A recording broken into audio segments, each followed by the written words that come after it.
कृपया वीडियो में न्यू है तो वीडियो को लाइक एंड सब्सक्राइब करें और शेयर करें। कर्ण को सेनापति बनाने के लिए अश्वत्थामा का प्रस्ताव और सेनापति के पद पर उसका अभिषेक संजय ने कहा।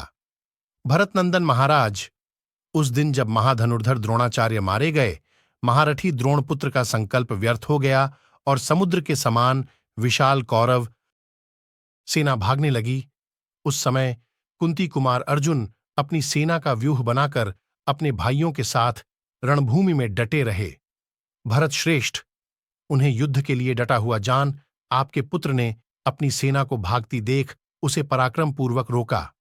भारत इस प्रकार अपनी सेना को स्थापित करके जिन्हें अपना लक्ष्य प्राप्त हो गया था और इसलिए जो बड़े हर्ष के साथ परिश्रम पूर्वक युद्ध कर रहे थे, उन विपक्षी पांडवों के साथ दुर्योधन ने अपने ही बाहुबल के भरोसे दीर्घकाल तक युद्ध करके संध्या काल आने पर सैनिकों को शिविर में लौटने की आज्ञा दे दी।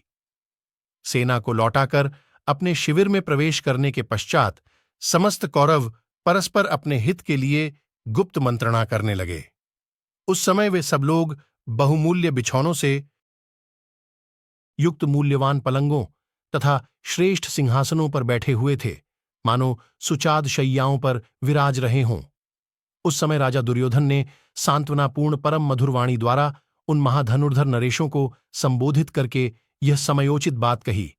बुद्धिमानों में श्रेष्ठ नरेश्वरों, तुम सब लोग शीघ्र बोलो, विलंब न करो। इस अवस्था में हम लोगों को क्या करना चाहिए और सबसे अधिक आवश्यक कर्तव्य क्या है? संजय कहते हैं, राजा दुर्योधन के ऐसा कहने पर वे सिंहासन पर बैठे हुए पुरुष सिंह नरेश युद्ध की इच्छा से नाना प्रकार की चेष्टाएं करने लगे।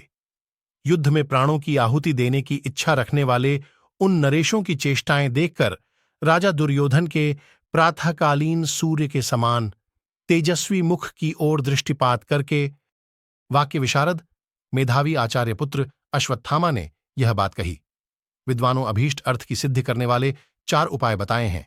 राग, राजा के प्रति सैनिकों की भक्ति। योग, साधन संपत्ति। दक्षता, उत्साह, बल एवं कौशल तथा नीति, परंतु वे सभी दैव के अधीन हैं।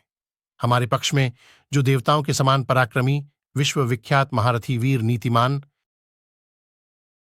साधन संपन्न, दक्ष और स्वामी के प्रति अनुरक्त थे, वे सब के सब मारे गए। तथापि हमें अपनी विजय के प्रति निराश नहीं होना चाहिए। यदि सारे कार्य उत्तम नीति के अनुसार किए जाएं तो उनके द्वारा दैव को भी अनुकूल किया जा सकता है।